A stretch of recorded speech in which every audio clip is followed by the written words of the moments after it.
एक कहानी ऐसी भी। हर दिन की तरह मैं सुबह 8 बजे चाय पीने के लिए अपने हॉस्टल से बाहर जाने के लिए निकला। मैं जैसे ही चाय की दुकान वाले के पास पहुंचा, देखा आज चाय वाला वहाँ पे नहीं था। शायद देर से पहुंचने के कारण वो चाय वाला वहाँ से जा चुका था। मेरे पास हॉस्टल लौट जाने के अलावा कोई और ऑप्शन नहीं था। मैंने सोचा कि आगे जाकर कहीं नाश्ता कर लिया जाए। बहुत ज़ोर की भूख लगी थी। मैं आगे की होटल की ओर जा ही रहा था, तभी मेरी नज़र फुटपाथ पर बैठे 2 बच्चों पर पड़ी। दोनों लगभग 10-12 साल के रहे होंगे। बच्चों की हालत बहुत ख़राब और कमज़ोर नज़र आ रही थी। कमज़ोरी के कारण अस्थि पंजर साफ दिखाई दे रहे थे। वे भूखे लग रहे थे। छोटा बच्चा रोते हुए बड़े भाई को खाने के बारे में कह रहा था। बड़ा भाई उसे चुप कराने की कोशिश कर रहा था।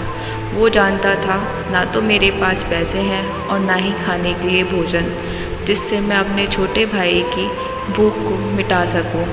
वो भी लाचार बैठा भूख से पागल हुए जा रहा था। मैं अचानक रुक गया। दौड़ती भागती ज़िंदगी में एकदम से ठहर सी गई।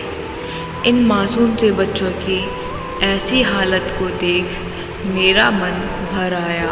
इनकी भूख को देख मेरी भूख ख़त्म सी हो गई। सोचा इन्हें कुछ पैसे दे दूँ। मैंने उन्हें 10 रुपये देकर आगे बढ़ गया। जैसे ही मैं आगे की ओर बढ़ा, मेरे मन में एक विचार आया, कितना कंजूस हूँ मैं। 10 रुपये में क्या मिलेगा? चाय तक तो ढंग से मिलती नहीं। स्वयं पर शर्म आई और फिर वापस लौटा। मैंने मासूम से वाले भूखे बच्चों से पूछा, क्या तुम कुछ खाओगे? बच्चे थोड़े असमंजस में पड़े। मैंने कहा, बेटा मैं नाश्ता करने जा रहा हूँ, तुम भी कर लो। वे दोनों भूख के कारण तैयार हो गए। उनके कपड़े गंदे और ऐसी हालत में देख होटल वाले ने डांट दिया और भगाने लगा। मैंने कहा, भाई साहब उन्हें जो खाना है वो उन्हें दे दो, पैसे मैं दे दूँगा। मेरी बातें सुन होटल वाले ने आश्चर्य से मेरी ओर देखा। उसकी आंखों में उसके बर्ताव के लिए शर्म साफ दिखाई दे रही थी। बच्चों ने नाश्ता, मिठाई व लस्सी मांगी। सेल्फ सर्विस के कारण मैंने नाश्ता बच्चों को लेकर दिया। बच्चे जब खाने लगे, उनके चेहरे की खुशी देख मेरे चेहरे पे स्माइल आ गई। उस वक्त हमें दुनिया की काफ़ी अच्छी फीलिंग आ रही थी। उन 2 मासूम बच्चों को देख अपना बचपन याद आ गया। होटल से निकलने के बाद मैंने बच्चों को कहा, बेटा जो पैसे मैंने दिए हैं उसमें से 2 रुपये का शैम्पू लेकर हैंडपंप के पास जाकर नहा लेना और फिर दोपहर शाम का खाना पास के मंदिर में चलने वाले लंगर में खा लेना। और मैं नाश्ते के पैसे देकर फिर अपनी दौड़ती जिंदगी की ओर बढ़ निकला। होटल के आसपास के लोग बड़े सम्मान के साथ देख रहे थे। होटल वाले के शब्द आदर में परिवर्तित हो चुके थे। मैं अपने हॉस्टल की ओर निकला। थोड़ा मन भारी लग रहा था। मन थोड़ा उनके बारे में सोचकर दुखी हो रहा था।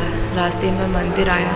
मैंने मंदिर की ओर देखा और कहा, हे भगवान आप कहाँ हो? इन बच्चों की ये हालत, ये भूख आप कैसे देख चुप बैठ सकते हो? आज हमारे आसपास में न जाने ऐसे कितने लोग हैं जो गरीबी के कारण एक पल के लिए खाने के लिए उनके पास भोजन नहीं है और ना ही उनके पास पहनने के लिए कपड़े हैं। जहाँ पे इस तरह के बच्चे आपको दिखाई दें, आप उनकी मदद ज़रूर करना। उसके बाद आपको जो खुशी मिलेगी ना वो और खुशी कहीं और नहीं मिलेगी। हम बदलेंगे, युग बदलेगा। हम सुधरेंगे तो युग भी सुधरेगा। हमें हमेशा दूसरों की मदद करनी चाहिए। आशा करती हूँ आपको मेरी ये कहानी पसंद आई होगी। इस तरह की और कहानियाँ देखने के लिए मेरे चैनल को लाइक, शेयर एंड सब्सक्राइब ज़रूर करिएगा।